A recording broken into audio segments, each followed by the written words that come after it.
కీలక నిర్ణయాలు తీసుకున్న కేంద్ర కేబినెట్ అంతరిక్షంలో మరో కొత్త చరిత్ర ఆపరేషన్ సింధు కంటిన్యూ జమ్మూను ముంచెత్తిన కుండపోత వానలు ఇలాంటి జాతీయ వార్తలను ఇప్పుడు చూద్దాం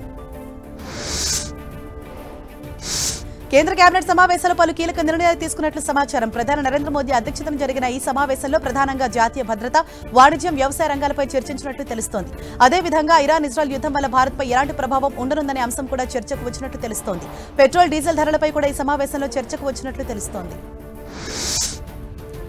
భారత అంతరిక్ష చరిత్రలో మరో కొత్త అధ్యాయం ఆవిష్కృతమైంది కోట్ల మంది భారతీయుల ఆకాంక్షలు శుభాశీస్సులను గుండెల నిండా నింపుకొని వ్యోమగామి శుభాంశు శుక్లా రోదేశంలోకి దూసుకెళ్లారు ఆయనతో కలిసి మరో ముగ్గురు వ్యోమగాములను తీసుకుని యాక్సియం 4 నింగిలోకి దూసుకెళ్లింది ఫ్లోరిడాలోని నాసా కెనడీ స్పేస్ సెంటర్లో మధ్యాహ్నం 12 గంటలకు చేపట్టిన ఫాల్కన్ 9 రాకెట్ ప్రయోగం విజయవంతంగా అంతరిక్షంలోకి దూసుకెళ్లింది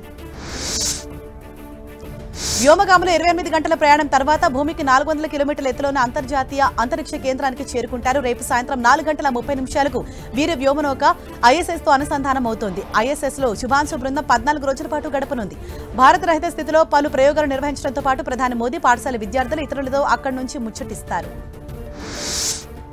అటు రాకెట్ నింగిలోకి దూసుకువెళ్తున్నప్పుడు శుభాంశు శుక్లా తల్లిదండ్రులు ఎమోషనల్ అయ్యారు సంతోషంతో వారు కంటతడి పెట్టుకున్నారు శుభాంశు శుక్లా స్పేస్ యూనిపై కుటుంబ సభ్యులు హర్షం వ్యక్తం చేశారు శుభాంశు స్పేస్ యూని చేయడం తమకు చాలా గర్వంగా ఉందన్నారు ఈ రోజు దేశం గర్వించదగ్గ రోజున్నారు తమ కుమారుడు శుభాంశు శుక్లాను చూస్తే ఎంతో గర్వంగా ఉందన్నారు ఆయన తండ్రి శుభాంశు దయాల్ శుక్లా ఆపరేషన్ సింధు కొనసాగుతుంది తాజాగా ఇరాన్లో చిక్కుకున్న 282 మంది ఇండియన్స్ ప్రత్యేక విమానంలో ఇవాళ ఢిల్లీకి చేరుకున్నారు మషద్ నుంచి న్యూఢిల్లీకి ప్రత్యేక విమానంలో 282 మంది భారతీయ పౌరులను ఇరాన్ నుంచి తరలించారు దీంతో మొత్తం ఇప్పటివరకు ఆపరేషన్ సింధులో భాగంగా ఇండియాకు చేరుకున్న వారి సంఖ్య 2858కు చేరింది వారంతా సురక్షితంగా ఢిల్లీ చేరుకోవడంతో కుటుంబ సభ్యులు హర్షం వ్యక్తం చేశారు అండమాన్ సముద్రంలో భూకంపం సంభవించింది ఇవాళ తెల్లవారుజామున భూమి ఒక్కసారిగా కంపించింది రిక్టర్ స్కేల్పై భూకంప తీవ్రత 4.2గా నమోదైనట్లు నేషనల్ సెంటర్ ఫర్ సిస్మాలజీ వెల్లడించింది భూమికి 20 కిలోమీటర్ల లోతులో భూకంప కేంద్రాన్ని గుర్తించారు ఈ ప్రకంపనలతో సముద్రంలో అల్లకల్లోలం నెలకొంది తీర ప్రాంతాలు కూడా ప్రకంపనలు చోటు చేసుకున్నట్టు తెలుస్తుంది ప్రాణ ఆస్తి నష్టానికి సంబంధించి ఇప్పటివరకు ఎలాంటి సమాచారం లేదు ప్రపంచంలోనే అత్యంత శక్తివంతమైన యుద్ధ విమానాలు ఒకటైన బ్రిటన్ దేశానికి చెందిన F-35B ఇంకా కేరళలోని తిరువనంతపురం ఎయిర్పోర్ట్లోనే ఉంది సాంకేతిక సమస్య కారణంగా ల్యాండ్ అయిన ఈ జెట్ గత 10 రోజులుగా భారత్లో నిలిచిపోయింది ప్రపంచంలోనే అత్యంత ఖరీదైన ఈ బ్రిటిష్ జెట్కు CISF సిబ్బంది నిరంతరం భద్రత కల్పిస్తున్నారు